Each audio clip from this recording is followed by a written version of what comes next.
ओम नमो भगवते वासुदेवाय।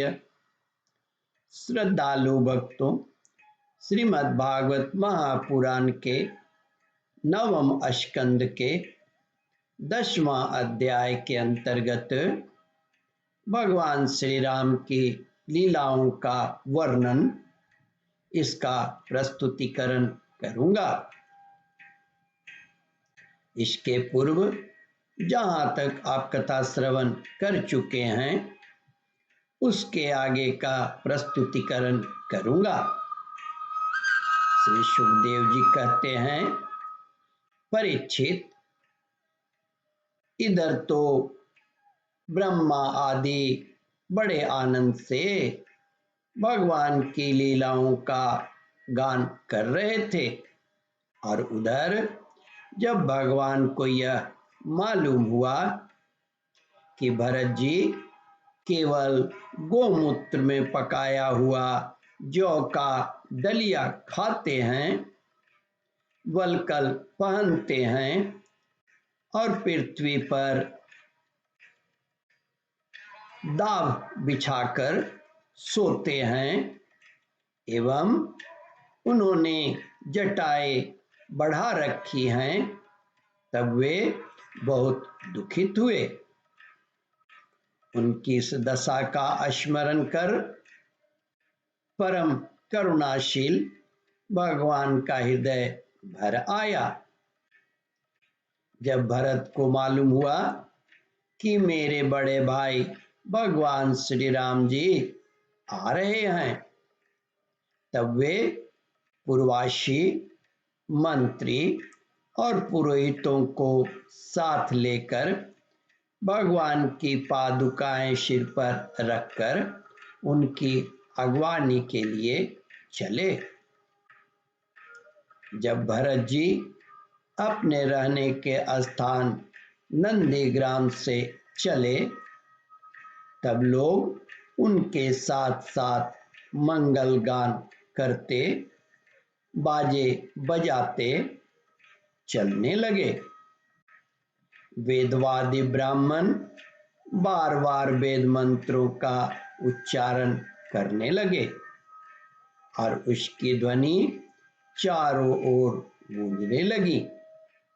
सुनहरी कामदार पताकाएं फहराने लगी। सोने के मढ़े हुए तथा रंग बिरंगी ध्वजाओं से सजे हुए रथ, सुनहले साज से सजाए हुए सुंदर घोड़े तथा सोने के कवच पहने हुए सैनिक उनके साथ साथ चलने लगे।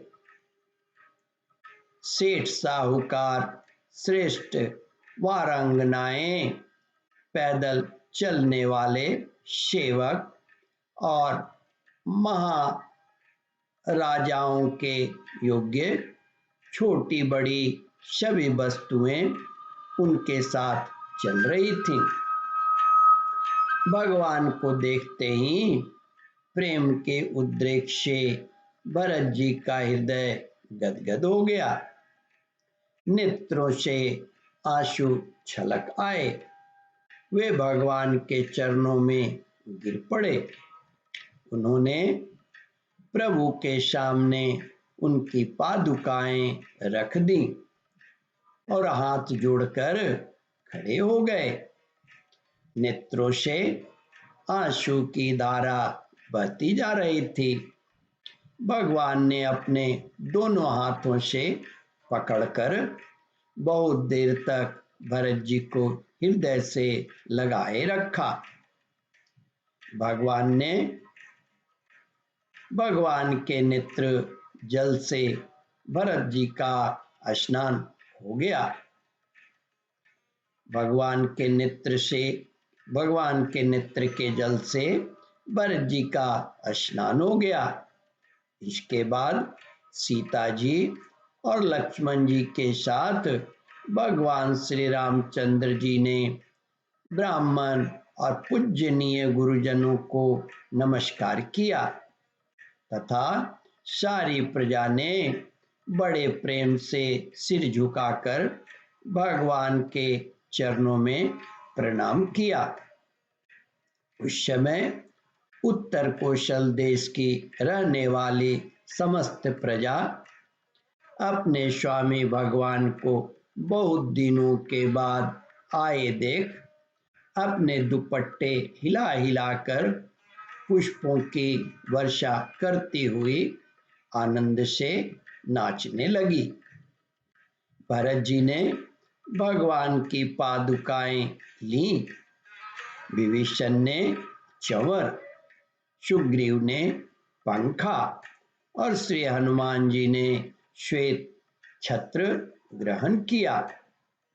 श्री सुखदेव जी कहते हैं, परीक्षित, शत्रुघ्न जी ने धनुष और तरकश, सीता जी ने तीर्थों के जल से भरा हुआ कमंडलू, अंगद ने सोने का खड्ग और जामवान ने ढाल ले ली। इन लोगों के साथ भगवान पुष्पक विमान पर विराजमान हो गए।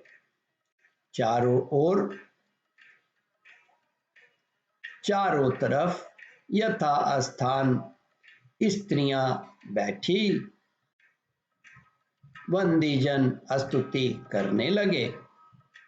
उस समय पुष्पक विमान पर भगवान श्री राम की ऐसी शोभा हुई मानो ग्रहों के साथ चंद्रमा उदय हो रहे हों। ओम परमात्मने नमः। श्रद्धालु भक्तों, इस कथा को ध्यान पूर्वक श्रवण, मनन और इसका चिंतन करें। इस कथामृत का रसास्वादन अपने बंधु बांधवों को भी करावे। इस वीडियो को शेयर और सब्सक्राइब करें। ओम परमात्मने नमः।